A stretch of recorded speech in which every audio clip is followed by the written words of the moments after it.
Bonjour chers frères et sœurs, je vous salue vous qui croyez en Dieu, qui avez confiance en sa parole éternelle Jésus-Christ et qui chérissez aussi la Vierge Marie pour son fiat, elle qui dit oui au Seigneur et qui nous demande de faire comme elle, dire toujours oui à Dieu, même si nous ne comprenons pas toujours ce qu'il attend de nous. Alors, cette vidéo, j'ai bien peur que le titre soit long, mais le titre c'est quoi? Pourquoi David a pu être un homme selon le cœur de Dieu? Mais ça, n'importe quel croyant doit se poser cette question. Pourquoi est-ce que Daoud, a pu être un homme selon le cœur de Dieu?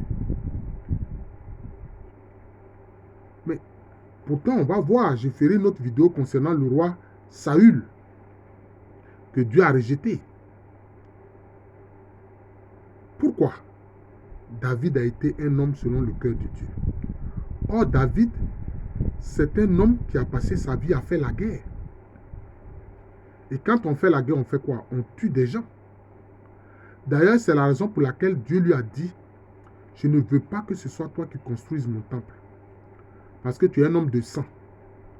Dieu lui a dit ça. Par le prophète Nathan. Il dit non, ce n'est pas toi qui vas construire mon temple. Non, non, non. C'est ton fils Shlomo, Salomon, qui veut dire la paix. Shlomo, la base, c'est Shalom, la paix. Il dit c'est celui-là qui va construire mon temple, mais pas toi David. Parce que tu as trop versé le sang des gens. Donc, ceux qui prétendent que oui, ils font la guerre au nom de Dieu, ils font ceci au nom de Dieu, en tuant des gens, en blessant des gens, mais Dieu n'est pas favorable à cela. Et ce qu'il a dit à David là, ça suffit déjà. Il dit, tu as été un homme de sang. Tu as passé ton temps à faire des guerres. Et tu as tué, tu as versé le sang humain. Donc toi, ce n'est pas toi qui vas bâtir mon temple. C'est ton fils Shlomo. Non, qui veut dire la paix. C'est lui qui va bâtir mon temple. Mais, pourtant, il est dit bien que, et Dieu l'a dit, que David est l'homme selon le cœur de Dieu. Nous pouvons nous poser des questions. Mais comment quelqu'un qui a passé son temps à faire la guerre, c'était un guerrier. Et maintenant, toi, Dieu, tu dis que non, tu n'aimes pas ceux qui versent le sang. Et maintenant, tu dis qu'il est l'homme selon ton cœur. C'est là où il faut comprendre. David a fait des choses graves. Et l'une des choses graves, c'est quoi?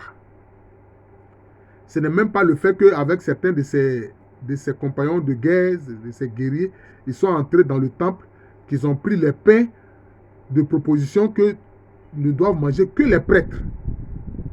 Bon, ça, c'est pas un problème. Il a fait pourtant. C'est comme s'il a enfreint la loi de Dieu. Tu allais prendre les pains qui sont réservés aux seuls prêtres dans le temple. Toi, et puis tu en as donné à tes guerriers pour manger. Bon, peut-être qu'ils avaient tellement faim que bon. Oh, Dieu a toujours pitié de ceux qui sont dans les difficultés. Mais le fait grave que David a eu à commettre, c'est quoi? C'est de tuer quelqu'un pour prendre sa femme. Il avait dans son armée des mercenaires, notamment Uri, qui était un Hittite. Le peuple Hittite était un peuple sémite, d'ailleurs qui a aussi fait des guerres contre l'Égypte antique, les Hittites. D'ailleurs, le royaume Hittite a disparu brusquement. On ne sait pas trop pourquoi. Les historiens même se posent encore aujourd'hui des questions. Peut-être qu'il y a eu un conflit civil entre eux-mêmes. Et c'est comme ça que le royaume Hittite a disparu. Alors que c'était un royaume assez puissant, assez guerrier. Alors donc, Uri, d'ailleurs le nom Uri, ça vient de Ur, qui veut dire lumière, était l'un de ses mercenaires. Et sa femme, c'est celle-là avec qui David va se permettre d'aller commettre l'adultère. Alors que lui-même, il avait tout un harem. D'ailleurs, on a vu le prophète Nathan venir lui reprocher cela. En utilisant une image, il a dit, mais je connais un homme qui est dans ton royaume, David. Lui, il a beaucoup de brebis. Il a un cheptel important. Et c'est la seule brebis d'un homme là. La seule brebis qu'un homme a là. Il a tué cet homme pour s'emparer de sa brebis. David dit, mais comment? Qui a osé faire ça dans mon royaume? C'est pas possible. Mais montrez-moi celui-là, je vais le punir sévèrement. Nathan lui a dit, cet homme-là, c'est toi. Tes nombreuses femmes ne te suffisent pas, non? Tu allais prendre la femme de Uri le Hittite. Tu l'as mis au plus près des combats, tu as donné des ordres pour qu'il soit au cœur des combats, pour qu'il soit tué. C'est ce que tu as fait. Vous voyez?